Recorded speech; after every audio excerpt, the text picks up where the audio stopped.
एक बार की बात है, शंकर नगर में एक मोहन नाम का बिरयानी वाला रहता था। वो बहुत ही स्वादिष्ट और गर्मा गर्म बिरयानी बनाता था। उसकी बिरयानी दूर दूर तक मशहूर थी और उसकी दुकान पर हरदम भीड़ रहा करती थी। एक बार रात में मोहन की दुकान पर, अरे मोहन भैया, क्या बिरयानी बनाते हो यार तुम। मन करता है बिरयानी के साथ साथ थाली भी खा जाऊं। अरे नन्हे भैया, लेट खाओगे तो सुबह दिक्कत होगी टॉयलेट में। आप सिर्फ बिरयानी ही खाओ। नन्हे और मोहन की बात वहीं खड़ी चुड़ैल सुन रही होती है। अच्छा, तो ये भीड़ बिरयानी के लिए है, क्यों ना मैं भी खाऊं बिरयानी जाकर। ऐसा कहकर चुड़ैल रूप बदल कर मोहन की दुकान पर जाती है और बिरयानी खाकर आ जाती है। अरे वाह, सही में बहुत ही बढ़िया और स्वादिष्ट बिरयानी है, मजा ही आ गया। इतना स्वाद तो मुझे तब भी नहीं मिला जब मैं जिंदा थी। ऐसा कहकर चुड़ैल वहाँ से चली जाती है और मोहन भी अपनी दुकान बंद करके अपने घर पर चला जाता है। लेकिन भुक्खड़ चुड़ैल को रात में फिर से बिरयानी खाने का मन कर जाता है। अरे यार, ये बिरयानी खाने का मन फिर से क्यों कर रहा है? क्या करूं? एक काम करती हूँ, उस मोहन नाम के बिरयानी वाले के यहाँ से खाकर आ जाती हूँ। चुड़ैल बिरयानी के लालच में मोहन के घर पर पहुँचती है। वहाँ मोहन और मोहन की पत्नी रज्जो बिरयानी खा रहे होते हैं। वैसे एक बात बोलूं पिंकी के पापा, तुमको मर्द नहीं औरत बनना चाहिए था। क्या मस्त खाना बनाते हो। रज्जो की बात सुनकर मोहन हंसते हुए कहता है। अरे मेरी रज्जो डार्लिंग, इस घर की मर्द तो तुम ही हो। चलो तुम खाओ, मैं जरा बाहर घूम कर आता हूँ। ऐसा कहकर मोहन वहाँ से चला जाता है। चुड़ैल घर के अंदर घुस जाती है और रज्जो के अंदर समा जाती है। रज्जो की आंखें डरावनी और लाल लाल हो जाती हैं। इस रज्जो के शरीर में रहूंगी तो रोज बिरयानी खाने को मिलेगी, मुझे मजा ही आ जाएगा। फिर चुड़ैल रज्जो के शरीर में घुसकर सारी बिरयानी खा जाती है। उसके बाद तो रज्जो मोहन से हर रोज बिरयानी पकवाती और रोज खाती। रज्जो की बदली हुई आदतें देखकर मोहन को शक होता है और वो रज्जो से पूछता है।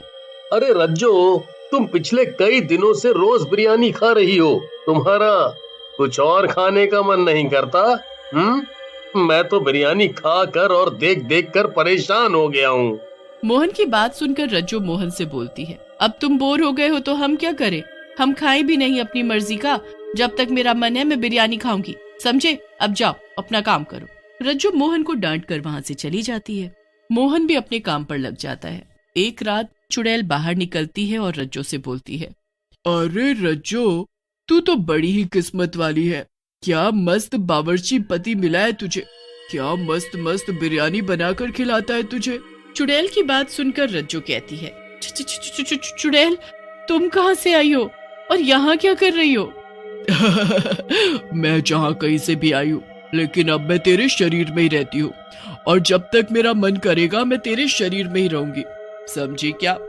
चुड़ैल की बात सुनकर रज्जो चुड़ैल से बोलती है, नहीं नहीं चुड़ैल जी, ऐसा मत करिए, मुझे जाने दीजिए। लेकिन चुड़ैल फिर से रज्जो के शरीर के अंदर समा जाती है। इस तरह कई दिन बीत जाते हैं। एक दिन मोहन बिरयानी बनाने की तैयारी कर रहा होता है, तभी वहाँ रज्जो आती है और बोलती है, अरे क्या हुआ जी, अभी तक बिरयानी नहीं बनाई आपने? चलो आज मैं भी देखती हूँ आप बिरयानी कैसे बनाते हैं।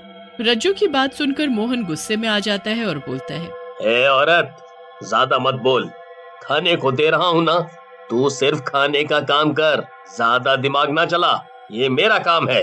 मोहन को गुस्से में देखकर रज्जो वहाँ से चली जाती है। मोहन अपने काम में लग जाता है और बिरयानी बनाकर बाजार में बेचने चला जाता है। ये मोहन बिरयानी बनती देखने के नाम पर इतना क्यों उछल रहा है? ये ऐसा क्या करता है जो मैं नहीं देख सकती? मुझे पता लगाना होगा इसकी बिरयानी का राज। उसके बाद रज्जो मोहन पर नजर रखने लगती है, लेकिन बहुत कोशिशों के बाद भी उसे बिरयानी बनाने का तरीका पता नहीं चल पाता। लेकिन एक रात जब मोहन बिरयानी बनाने की तैयारी कर रहा होता है, रज्जो छिपकर देखने लगती है। जब से मैं इस बिरयानी में बच्चों का मांस मिला रहा हूँ, तब से लोग बहुत ही चटकारे लेकर बिरयानी खा रहे हैं। अगर ऐसा ही रहा तो मैं बहुत जल्द इस शहर का सबसे अमीर आदमी बन जाऊंगा। मोहन की बात सुनकर रज्जो हैरान रह जाती है और डरावनी आवाज में बोलती है, अरे ये मोहन तो बहुत बड़ा शैतान निकला, छोटे छोटे बच्चों का मांस मिलाकर इसमें खिला रहा है। इस दुष्ट की तो जान ले लेनी चाहिए, मुझे इसकी पत्नी को सब बताना चाहिए। ऐसा कहकर चुड़ैल रज्जो के शरीर से बाहर आ जाती है और रज्जो को मोहन के बारे में सब बताने लगती है, जिसे सुनकर रज्जो हंसने लगती है और बोलती है, चुड़ैल की बच्ची, ये सब मैं जानती हूँ।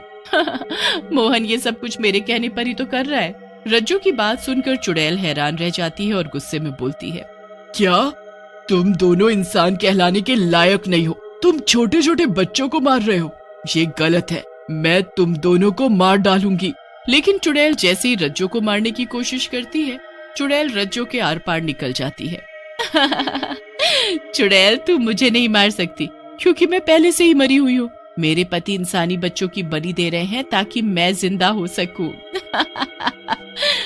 रज्जो की बात सुनकर चुड़ैल गुस्से में बोलती है, तुम दोनों पागल हो गए हो, कहीं इंसान की बलि देने से भी कोई अमर हुआ है?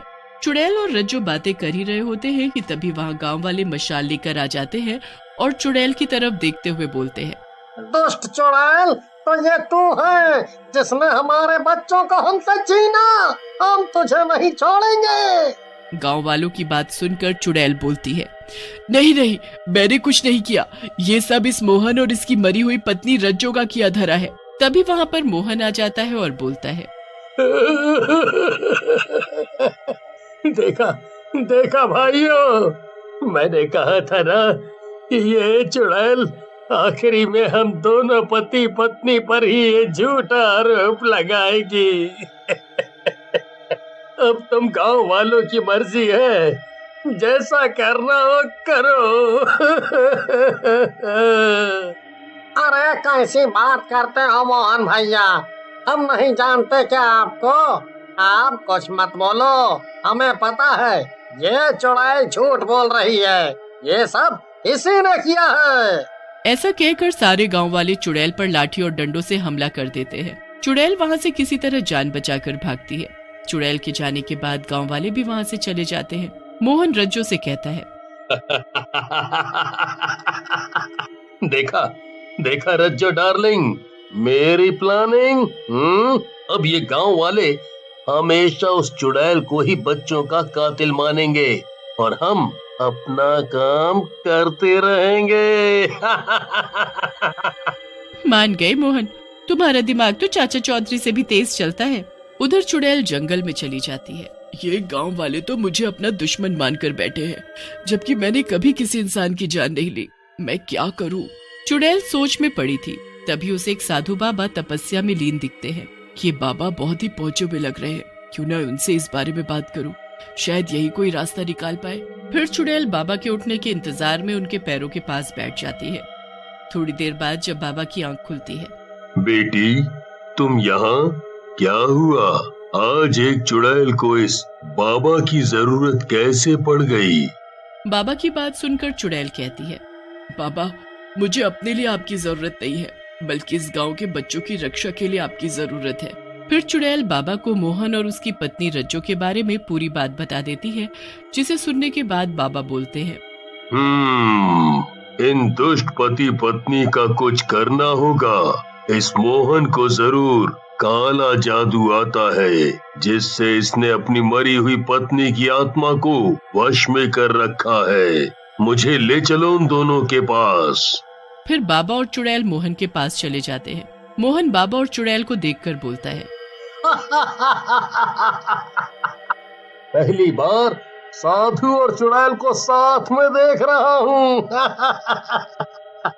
मजा आ गया, मजा आ गया। मोहन ज्यादा ही मत कर और अपनी पत्नी की आत्मा को यहाँ से जाने दे और बच्चों की हत्या बंद कर, नहीं तो मुझसे बुरा कोई नहीं होगा। ऐसा कहकर बाबा अपने हाथ ऊपर करते हैं। उनके हाथों से एक तेज रोशनी निकलती है जो रज्जो के ऊपर पड़ती है। रज्जो वहां से गायब हो जाती है। ये देख मोहन गुस्से में आग बबूला हो जाता है। ये क्या किया बुड्ढे? मेरी मेहनत बर्बाद कर दी, मेरी पत्नी की आत्मा को यहाँ से भेज दिया। अब तेरी बारी है। ऐसा कहकर बाबा एक त्रिशूल से मोहन की गर्दन काट देते हैं। बाबा, आप धन्य है, आपने कितने मासूम बच्चों की जान बचा ली, नहीं तो ये दुष्ट उनको ऐसे ही मार डालता। फिर चुड़ैल और बाबा अपने अपने रास्ते पर चले जाते हैं।